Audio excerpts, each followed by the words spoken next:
इन फासलों की वजह संगी लोग नहीं है, इस फासले की वजह आरएसएस नहीं है, इस फासले की वजह बजरंग दल नहीं है, इस फासले की वजह हम ही हैं। बहुत गौर से सुनिएगा, शायद मैं आपको वो ना बताऊं जो उम्मीद आप लेके बैठे हो। मैं जन्नत बांटने वाला बंदा नहीं, मैं तो खुद जन्नत का मोहताज हूं। बस ये दुआ है, अल्लाह कयामत में हुजूर के नालैन का सदका अता फरमा देना। तवज्जो है ना सारे लोगों?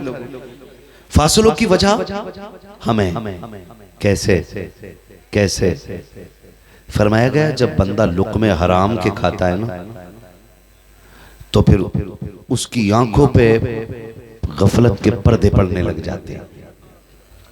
कैसे पर्दे? हराम खाने से गफलत के पर्दे पड़ जाते हैं। और ये हराम तक पहुंचा क्यों? ईमान की कमजोरी की बुनियाद। ये कुरान ने ऐलान किया है। तुम ये ना समझना कि तुम कलमा पढ़ोगे और आजमाए ना जाओगे। यूं समझिएगा कि पूरी जिंदगी में हर मुसलमान यूसुफ है, उसे कुएं में भी जाना है। पूरी जिंदगी में एक बार जरूर उसकी जिंदगी में एक ऐसा कुआं आएगा जिसमें वो घिरेगा और सिर्फ खुदा के सिवा उसे उस वक्त कोई याद नहीं आएगा। ये हर इंसान की जिंदगी में होना है। हम कहते हैं जी हम मुसलमान हैं, हम ही क्यों आजमाए जा रहे हैं? तुम ही आजमाए जाओगे क्योंकि तुम मुसलमान हो। ये ख्याल रखिए, तुम आजमाए इसलिए जाओगे क्योंकि तुम मुसलमान हो। और जब भी तुम कुएं में गिरो तो फिर अपने आप को यूसुफ तसव्वुर करना, फिर मदद खुदा भेज के दिखा देगा। लोग वो गुमराह होते हैं जो कुएं से गिरने के बाद फिर संभलते नहीं। तवज्जो है? मैं बता दूं एक बात, कुआं गुर्बत, मुफलिसी, तंगदस्ती, बच्चों की भूख, घर की जरूरतें, शौक, ये सारे कुओं में से कोई एक कुआं हो सकता है। कोई भी एक कुआं हो सकता है। बीवी ने कहा सुनो मुझे 12,000 का सूट चाहिए। आदमी की कमाई थी कितनी? 4,000। ये यूं माने कि पर डे उसकी कमाई 400 रुपए। कितनी? जोर से कितनी? पीछे वाले भी शादीशुदा लोग हैं, खाली कुंवारे ही बैठे। कितनी इनकम थी? सारे नहीं बोल रहे हैं, सिर्फ कुंवारे बोल रहे हैं इस बात को। शादीशुदा भी बोले घर में रोटी मिलेगी आपको, मेरी गारंटी है। डर के बात ना करें। कितनी इनकम? 400 रुपए की इनकम। बीवी ने ये कहा 12,000 का सूट चाहिए, मैं खाला की बेटी की शादी में जाने वाली हूं। मर्द ने क्या किया? क्यों ना यार रिश्वत ले लो, ब्याज ले लो, फिर बंदे के कदम हराम की तरफ चल दिए। याद रखिएगा ये जो रिश्वत और ब्याज की तरफ उठा हुआ कदम है, ये पहला और आखिरी कदम नहीं होगा, ये आपकी नस्लों को तबाही की तरफ ले जाएगा। यही मुझे और आपको संभलना है। जब जरूरतें हमारी हैसियत से बड़ी आके खड़ी हो जाएं, तो फिर अपने से बड़े को न देख। अगर तेरा ख्याल हो कि 18,000 का जूता मेरे पैर में होना चाहिए था और नहीं है, तो फिर उसको ना देख जो 22,000 का जूता पहने हुए है, बल्कि उसे देख जिसके पैर में जूता ही नहीं है। और अगर तेरे पास जूता ना हो तो फिर पहनने वाले को ना देख, उसे देख जिसका पैर ही नहीं है, ताकि तुझे इस पैर की कदर मालूम हो जाए। फरमाया गया अपने से बड़े को देखोगे, तो एहसास कमतरी के शिकार होगे, और अपने से छोटे को देखोगे तो रब के शुक्रगुजार बंदे बन जाओगे। अपने से छोटे को देखा करो ताकि उसका शुक्रगुजार बंदे बने रहो। मुश्किलें जिंदगी में आती हैं, कभी हराम की तरफ नहीं जाना है, कभी नहीं जाना है। और अगर दिक्कतें घेर लें तो ये 60 साल जिंदगी क्या है, इसकी औकात क्या है, 70 साल जिंदगी की हैसियत क्या है, एक पलक झपकने बराबर नहीं है। जब कब्र में उठाया जाएगा, एक झपकी से ज्यादा जिंदगी नहीं लगेगी, एक लम्हे से ज्यादा की ये 70 साल जिंदगी नहीं लगेगी। मेरे जवान, मेरे हाथ जुड़े हैं, तुझे खुदा का वास्ता दे के कहता हूँ, अगर गुर्बत दरवाजे पे आ जाए, मुफलिसी आके घेर ले, हराम की तरफ कदम ना बढ़ाना, खुदा तौफीक दे, रात के सन्नाटे में मस्जिद की तरफ आ जाना, और वो 2 रकात का तोहफा जिसे नमाज हाजत के शक्ल में मेरे मुस्तफा ने अता किया है, वो 2 रकात नमाज हाजत पढ़ना और रब के आगे झोली फैलाना। खुदा की कसम, तेरी झोली फैलने में देर मिलेगी, उसके यहाँ से रिस्क मिलने में कोई देर नहीं लगने वाली। नारे तकबीर, नारे रिसालत। खतीबे आज़म हिंदुस्तान हजरत अल्लामा मुफ्ती हम्माद रजा साहिब क़िबला फैज़ान बाबू हुजूर। वाह वाह वाह वाह वाह। चलूं आगे थोड़ा सा, चलूं थोड़ा सा आगे। और याद रखिएगा, जब रब किसी बंदे को दुख देता है ना, तो समझ लिया करो रब को उस बंदे पे प्यार आ गया है, प्यार आ गया।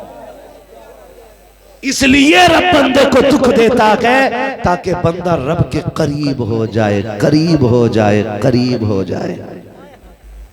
ये दुख अजाब नहीं।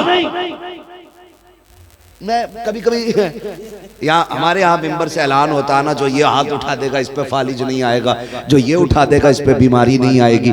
मैं कहता हूँ बीमारी जहमत नहीं, बीमारी खुदा की रहमत होती है यार। आए ना, आए ना, बीमारी आए ना, ताकि बंदा लेटा लेटा कहे अल्लाह अल्लाह अल्लाह अल्लाह। रब फरमाता फरिश्तों मेरे बंदे का हाल क्या है? फरिश्ते कहते मालिक तड़प रहा है बिस्तर पे। का क्या कह रहा था? मालिक करवट नहीं ली जाती मगर फिर भी कहता शुक्र है तेरा, शुक्र है तेरा। रब फरमाता फरिश्तों गवाह हो जाओ, मैंने उसको सारे गुनाहों से पाक व साफ फरमा दिया है। सुभान अल्लाह, सुभान अल्लाह।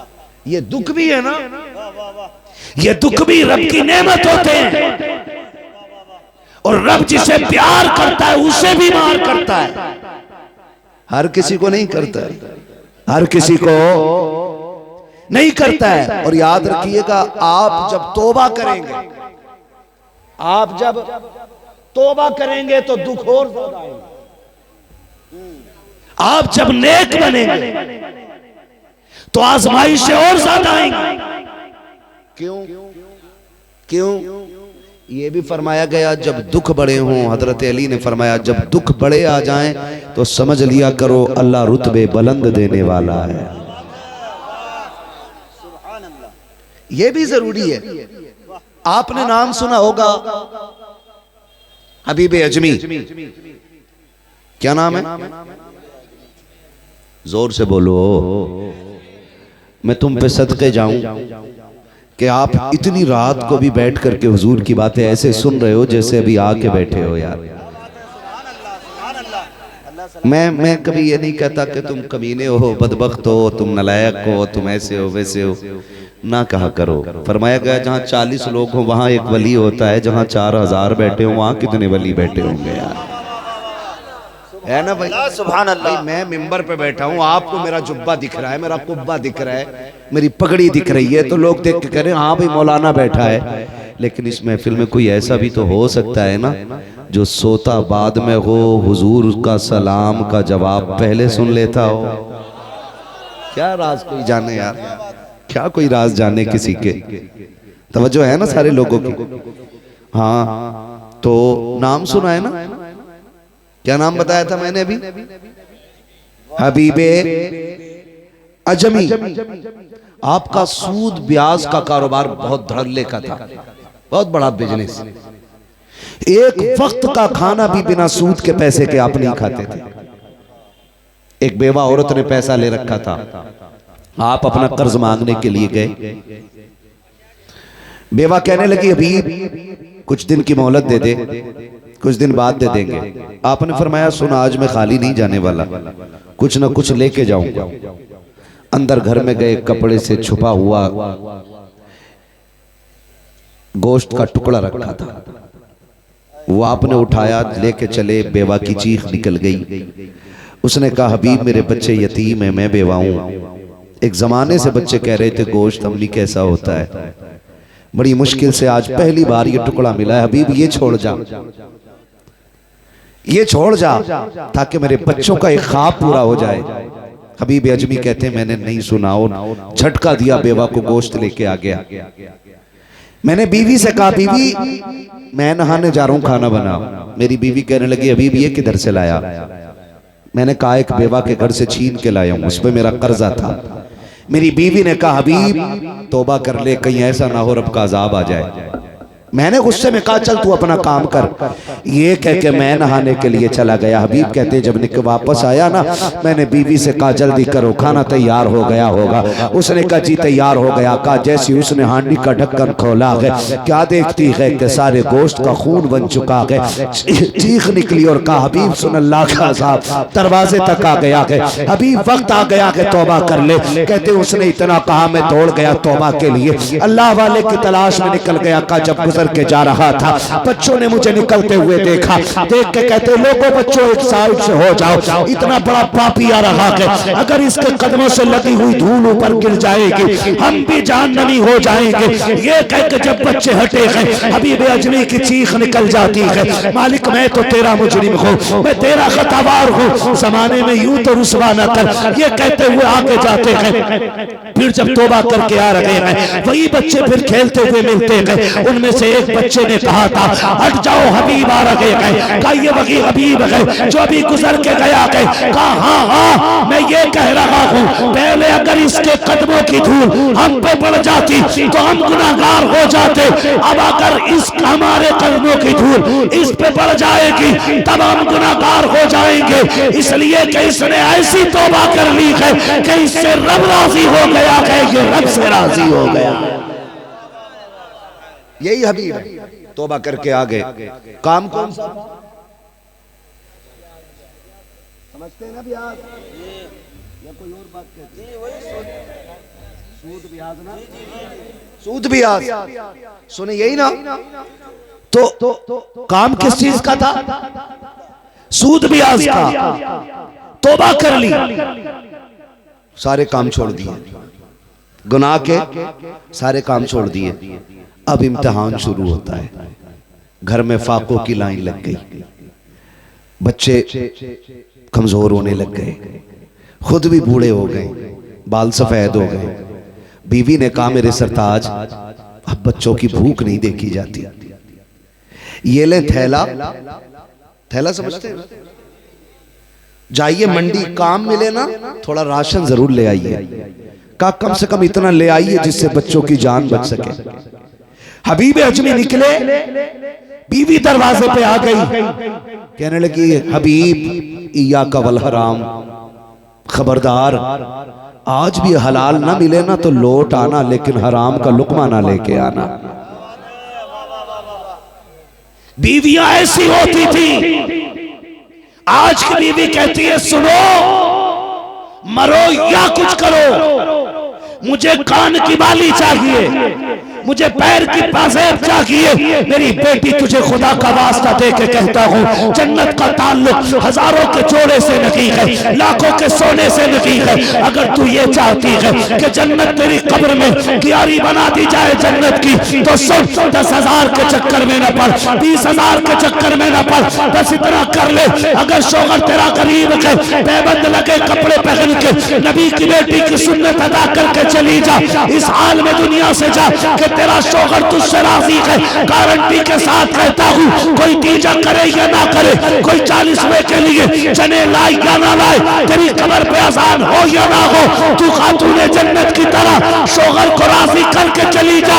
खुदा की कसम, फटे कपड़े पहन के तू कब्र तक आ जा, जन्नती जोड़ा लेके नबी तेरी कब्र में आ जाए। नारे तकबीर, नारे रिसालत, फैजाने हुजूरी आली, नूरी कॉन्फ्रेंस, सरजमीने उत्तर ढेपा, हजरत अल्लामा मुफ्ती हम्माद रजा साहिब क़िबला। बेटियों को चाहिए ना करो जिद, ना करो। मर वो भी गई जिनके पास 10 तोले सोना है, मौत उन्हें भी आनी है जिनके पास 1 तोला ही नहीं, मौत उसको भी आनी है। बेटी, इज्जत वाले जनाजे उनके नहीं होते जिनके बदन से लाखों का जेवर उतारा गया हो। इज्जत वाले जनाजे उनके होते हैं कि जो हया का जेवर वो दुनिया में पहन के रहती थी, वही जेवर लेके कब्र तक गई हो। ऐसी बेटियां जन्नती होती हैं, ऐसी बेटियां जन्नती होती हैं। बीवी ने कहा, हबीब जा तो रहे हो ना, इया का वल हराम, खबरदार हराम ना लाना। घर से निकल गए, मंडी में आके खड़े हो गए। दुनिया बड़ी मतलबी है, बताया था ना, मतलबी ये दुनिया है, मतलबी जमाना है। खाली हाथ आए थे, खाली हाथ जाना है। मंडी में आके खड़े हो गए। मंडी में आके खड़े हुए ना, जहां मजदूर बिके जाते हैं, खरीदे जाते हैं, लाए जाते हैं, खड़े हो गए। जो भी आता है ना, जवान बंदे को पकड़ के ले जाता है, जो भी आता है ताकतवर को ले जाता है। अब देखा हबीब अजमी ने, मुझे कोई लेके नहीं जा रहा है। आप आगे बढ़े, कहने लगे 10 रुपए कम दे देना, मुझे ले चल, 10 रुपए कम दे देना। याद रखो, बाप दुनिया से लड़ जाता है लेकिन औलाद की भूख से नहीं लड़ पाता है। एक एक बेटे से मेरी गुजारिश है, कभी अपने बाप से ये मत कहना तूने मेरे लिए किया क्या है। तू क्या जाने तेरा बाप कितनी बार चौकों में तेरे लिए बिका है। अल्लाह, तुझे क्या खबर है कितने लोगों की गालियां सिर्फ इसलिए बाप ने खाई हैं ताकि वो तेरी फीस भर सके। तुझे क्या मालूम है उसको कितनी गालियां सिर्फ इसलिए मिल गई कि आज तूने कहा था अब्बा जल्दी आना, मुझे मेले जाना है। वो वक्त से पहले काम छोड़ के आया, उसकी फैक्ट्री वालों ने गालियां दी, उसके मालिक ने जलील किया, लेकिन घर आया तो हंसता हुआ आया था, क्योंकि वो तुझे मुस्कुराता हुआ देखना चाहता था। आज तू कहता तुमने मेरे लिए क्या किया, तुमने मेरे लिए क्या किया है। जबान को लगाम दे और इसे हल्के में मत ले। रब ने इसे वो इज्जतें दी है, ऐलान कर दिया। सुन, आका फरमाते अगर तुम्हें ये पता लगाना हो कि तेरा रब तुझसे राजी है नाराज, फरमाया फिर मुड़ के बाप का चेहरा देख। अगर तेरा बाप तुझसे राजी है तो तेरा खुदाए पाक भी तुझसे राजी है। रब की रजा का मैयार बाप की रजा में रखा गया है। तू कहते था तूने किया क्या है। सुन, जिस दिन बाप बनेगा और मंडी में बिकेगा ना, उस दिन तुझे पता चल जाएगा तेरे बाप ने तेरे लिए क्या किया है। हाँ, जब अपने बेटों को उछाले करो ना तो सोचा करो तू इतना प्यार अपने बेटे से नहीं करता जितना तेरा बाप तुझसे प्यार करता है। उसे भी वक्त दिया करो। कहते हैं सुन, 10 रुपए कम दे देना, मुझे ले चल। उसने बाजू पकड़ा, कहने लगा बूढ़े ये काम की उम्र नहीं, आराम की उम्र है, चलो। ये कोई काम की उम्र है तुम्हारी। ये कह के उसने हटा दिया। सारे लोग चले गए। अब कोई हबीब अजमी को लेने के तैयार नहीं है। हबीब ने सूरज को देखा, चढ़ आया है, फिर बगल में थैले को देखा है। ख्याल आता घर जाऊंगा, बच्चे खाली हाथ देखेंगे, क्या जवाब दूंगा, जाऊं तो किधर जाऊं, कोई काम के लायक नहीं समझता है। जब कोई राह न सुझाई थी, आपने नजर उठा के देखा, सामने मस्जिद का दरवाजा था। आप रोते हुए मस्जिद में गए, वुजू किया, सजदे में सर रखा, रो के कहते मालिक ये दुनिया वाले मुझे मजदूरी के लायक नहीं समझते हैं, लेकिन मैं तेरे घर में आ गया हूँ। ए मेरे परवरदिगार, जिसका कोई सहारा नहीं है उसका तू सहारा कर। मेरे मौला, मैं तेरे घर में ड्यूटी करूंगा, तेरे घर की सफाई करूंगा, तेरे घर की सफे बिछाऊंगा, यहाँ झाड़ू लगाऊंगा। मालिक बस इतना दे देना जिससे मेरे बच्चों के एक वक्त के खाने का इंतजाम हो जाए। हबीब रोते जा रहे हैं, अल्लाह के घर की सफाई करते जा रहे हैं। शाम हो जाती है, इसी हालत में कोई पैसे का इंतजाम नहीं है, कोई लुकमे का इंतजाम नहीं है। घर जाने का वक्त आया है, ख्याल आया चलो घर चलते हैं। घर की राह ली है, घर के करीब आए क्या देखते हैं, कभी करीब आके सोचते हैं बच्चे जाग रहे हैं कि सो रहे हैं। ये सोच करके कुछ देर रुक जाते हैं और दूर से देखते हैं मेरे घर वाले सो गए कि जाग रखे हैं। जब दूर से देखा तो सन्नाटा था, कोई नहीं जाग रहा है। आपने चुपके से जाके दरवाजा बजाया, अंदर दरवाजे पे बीवी खड़ी थी। खुदा की कसम, ना शुक्र बीवी नहीं थी, रब की शुक्रगुजार बंदी थी। उसने शोहर को खाली हाथ आते देखा, उसने ठलुए का ताना नहीं दिया था, उसने निकम्मा कह के आवाज नहीं दी थी, उसने बेकार नहीं कहा था। हाथ पकड़ा, बिस्मिल्लाह कह के अंदर लाई है, शोहर के पैर धुलाए हैं। शोहर बिस्तर पे लेटते कहता है, बीवी बता तो सही मेरे बच्चे क्या खा के सोए हैं। बीवी ने मुस्कुरा के कहा, सरताज खाने को तो एक भी दाना नहीं था, लेकिन शुक्र है अल्लाह की नेमत पानी मौजूद था, मैंने बच्चों को पिला के सुला दिया। हबीब अजमी ने रब का शुक्र अदा किया। बिस्तर पे लेट जाते हैं, बीवी ने पैर दबाए, आहिस्ता से कहा, मेरे सरदार बताओ तो सही सुबह से शाम तक रखे हो, क्या रोटियों का इंतजाम न हो सका? काम मिला कि नहीं मिला? अब हबीब की आंख में आंसू आते हैं, कहते काम तो मिल गया है, मजदूरी नहीं मिली है। का मांगे क्यों नहीं? का इतने बड़े करीम की चौखट पे काम मिला है कि एक दिन की मांगते हुए गैरत आ रही थी। अल्लाह अकबर इतना सुना है। बीवी अगले दिन फिर दरवाजे पे आई है, फिर थैला दे के कहती है, या कमल हराम, खबरदार आज भी खाली लौट आना, लेकिन हराम लेके मत आना। अभी बड़ी मुश्किल से दरवाजा बंद हुआ है, फिर हराम का दरवाजा ना खोलना। अभी फिर मंडी गए हैं, फिर किसी ने नहीं खरीदा है, फिर मस्जिद में आ जाते हैं, फिर वही उसूल है, वही क्रिया, वही सारी, वही रोना, वही सजदे, वही सफाई आ गए। फिर शाम का वक्त आ जाता है, अभी फिर घर आते हैं, बच्चों के सोने का इंतजार करते हैं। जब बच्चे सो जाते हैं फिर अभी घर में आते हैं,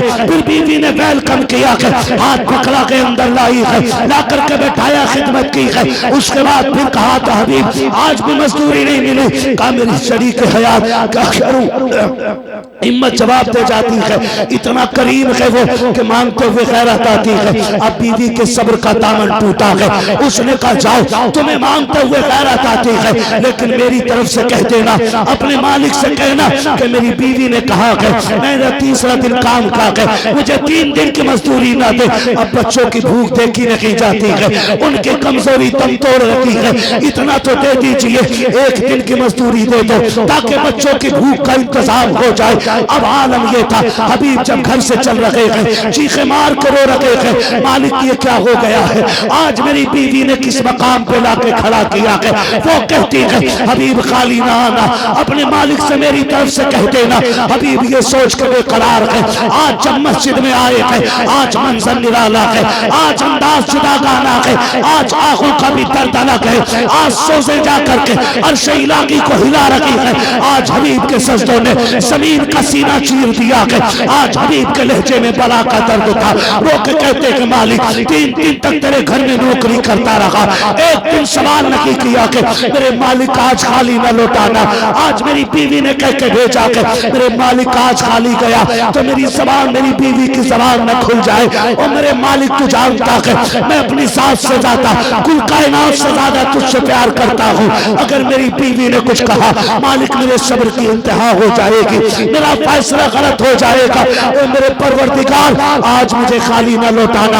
हबीब कहते हैं बेखुदी ये थी कि मुझे खुद नहीं पता था कि कर क्या रहा हूँ। शाम आ जाती है, फिर वही घर लौटने का ख्याल, लेकिन खाली हाथ जाने का डर रोंग पे खड़े कर देता है। खाली हाथ जाऊंगा, बच्चों को क्या जवाब दूंगा? बीवी पूछेगी तो क्या कहूंगा? कहते आज दिल ने ये कहा हबीब क्यों ना एक काम करो, आज थैले में मिट्टी भर लो ताकि लोगों का ये भरम रह जाए कि थैला खाली हबीब लाया है। आप कहते मैंने मिट्टी भरी है, मैं लेकर के घर की तरफ चला हूँ। हर दिन की तरह मैं दूर ठहर गया बच्चों के सोने के इंतजार में, लेकिन क्या देखता हूँ आज मेरी हवेली से धुआं उठ रहा है। मैंने आंखों को मसला, कहीं ये किसी और का दरवाजा तो नहीं है। कहते करीब से जाके देखा, मेरा की आंगन था। दौड़ के जाके दरवाजे पे पहुंचा, मेरी बीवी ने दरवाजा खोला, खाने की खुशबू आ रही थी। मैंने कहा शरीक हयात, ये खुशबू कैसी आ रही है? कहा पकवान बन रहे हैं। कहा कहां से आए हैं? कहा हाथ पकड़ा बीवी ने। कहा सरताज ऐसी भी क्या चलती है, वुजू तो कीजिए, अंदर तो आई है। बीवी हाथ पकड़ के अंदर लाई है, जैसी अंदर लेके गई है नेमतों के ढेर लगे हुए हैं। हबीब कहते हैं बीवी बता तो सही ये कहां से आया है? बीवी ने कहा मेरे सरताज तुम्हारे मालिक का नौकर दे करके गया है, तुम्हारे मालिक का नौकर दे करके गया है। हबीब ने इतना सुना है चीख निकल जाती है, रोक कहते बीवी सिर्फ ये दे के गया है या कोई पैगाम भी दिया है? बीवी ने कहा हाँ, वो ये कह के गया है कि मालिक की ये खबर शोहर को दे देना। उसने ये कहा है कबीर तू हमारे घर में काम करना ना छोड़ना, हम तुझे नौकरी देना नहीं छोड़े। नारे तकबीर, नारे रिसालत, मसलके आला हजरत, उलमाए अहले सुन्नत, फैजाने वालिदैन, अज़मते वालिदैन, मुफ्ती हम्माद रजा साहिब क़िबला। नारे तकबीर, नूरी कॉन्फ्रेंस।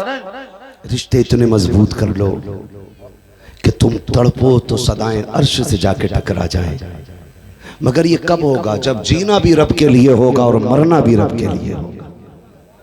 करेंगे इंशाअल्लाह, करेंगे इंशाअल्लाह।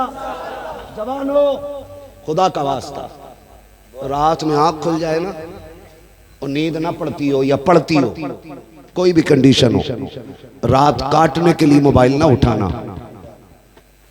खुदा तौफीक दे तो उठना, वुजू करना, मुसल्ले पे आना, फिर सजदे में रब को रो के दिखाना। अगर ये भी ना कर सको, वुजू ना कर सको, ठंड का मौसम लगे, कम से कम बिस्तर से उठ के मुसल्ले तक आ जाना। अगर ये भी ना कर सको ना तो बिस्तर पे उठ के बैठ जाना। अगर ये भी ना हो सके तो लेटे लेटे अपने गुनाहों का ख्याल करना और आंखें भिगो के कहना मालिक मैं बड़ा गुनाहगार हूं मगर तू बड़ा करीम है। जब दुनिया सोती हो तब तेरे आंसू बहुत कीमती हो जाते हैं, फिर रो के कहना तू तो करीम है ना मालिक, हो गई खता, कोई बहाना नहीं, कोई झूठ नहीं, मालिक बहक गया, नफ्स ले गया वहां तक, अगर तू तो करीम है ना, तूने तो वादा किया है ना जो एक बार रो के दिखा देगा मैं सारी खता बख्श दूंगा। बस इतना कह देना वो इतना करीम है कि तेरी आंख लगने से पहले तुझे जन्नत की बशारतें अता फरमा देगा। करेंगे इंशाअल्लाह।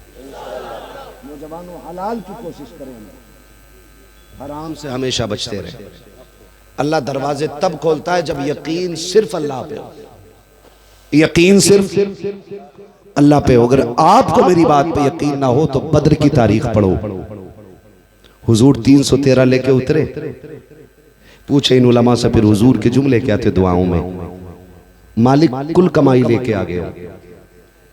ये मेरे हुजूर के दुआ का मफहूम था, मालिक में सारी कमाई लेके आ गए। अगर ये मिट गए ना तो फिर कयामत तक कोई तेरा नाम लेने वाला नहीं रहेगा। मालिक ये मेरी 313 पूरी कमाई है, अगर ये भी शहीद हो गए फिर कयामत तक तेरी वादानियत का कोई परचम नहीं उठाएगा। मालिक इनकी मदद कर। हुजूर कुल कमाई लेके उतरे, फिर रब को आवाज दी तो फिर अल्लाह ने आसमान से फरिश्तों के जरिए मदद नाजिल फरमाई है।